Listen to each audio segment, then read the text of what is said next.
Quyidagi belgilar sizda ham kuzatilmoqdami? Demak, bu oddiy shamollash emas, balki gripp ham bo'lishi mumkin.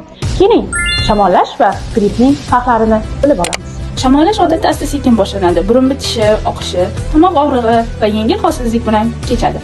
Harorat ko'pincha 37 dan oshmagan holda kasallik 3-4-5 kun ichida o'tib ketadi.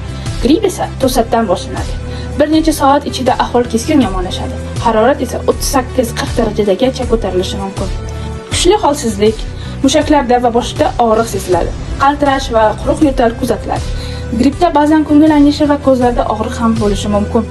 Shamollash ko'pincha yengil o'tadi va asoratlar bermaydi. Grippda esa bronxit yoki pnevmoniya kabi jiddiy asoratlar bilan ketishi mumkin.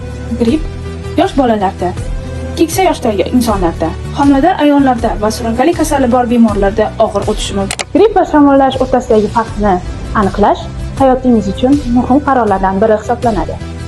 Doimo shifokor ko'rigida bo'ling va o'zingizni asrang.